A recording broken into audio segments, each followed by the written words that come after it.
Something remarkable is happening in the Nigeria legal system.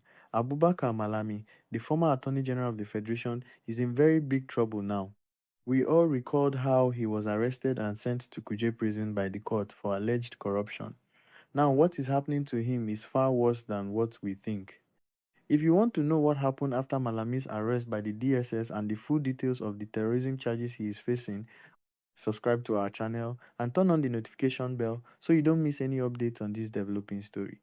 On Monday, January 19th, 2026, we all heard the news that Abubakar Malami is now fully in DSS custody. The DSS arrested him shortly after he was released from Kuje prison for his alleged involvement in terrorism after loads of guns and ammunition were discovered in his home in Kebbi State. After his arrest, the DSS began to quietly process his detention, and the news reaching us now is that the secret police are silently working with the court to detain Malami in their custody for a very long time during this investigation.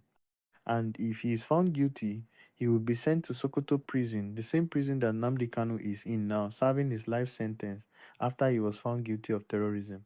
We all can now see why Malami was afraid of the DSS arrest, and this justifies how he has been trying to escape arrest by staying in Kuje prison despite being granted bail by the court. The former Attorney General knew that the moment he stepped out of Kuje prison, the DSS was waiting for him with charges far more serious than corruption. While corruption charges are serious and can lead to prison time, terrorism charges are in a completely different category. Terrorism offenses carry some of the harshest penalties under Nigerian law, including life imprisonment and even the death penalty in extreme cases. Malami, as a former Attorney General, understands the law better than most people. He knows exactly what terrorism charges mean. He knows how difficult it is to get bail on terrorism-related offenses. He knows that once the DSS gets involved in a terrorism case, the person's chances of freedom become very slim. This is why he chose to remain in Kuje prison even after the court granted him bail on the corruption charges. Inside Kuje, he was protected from the DSS. Outside, he faced immediate arrest on charges that could end his life as a free man forever. According to sources, the DSS describes Malami's case as too weighty because the type of guns that were discovered in his house were too deadly. This is a critical detail that many people might not fully understand. Not all weapons are treated the same under Nigerian law. There is a big difference between someone caught with a locally made pistol and someone caught with military-grade weapons, assault rifles, and large quantities of ammunition. The weapons found in Malami's Kebbi residence reportedly fall into the latter category: serious, deadly firearms that raise questions about terrorism, insurgency, and threats to national security. The DSS is not just asking why a former Attorney General had guns in his house. They are asking why he had these particular types of guns, where he got them from, who supplied them, what he planned to do with them, and whether he is connected to any terrorist or insurgent groups operating in Nigeria. These are the questions that make this case so heavy and so dangerous for Malami. If the DSS can prove that he had these weapons for terrorist purposes or that he was supplying weapons to terrorist groups, then he faces the full force of Nigeria's anti-terrorism laws.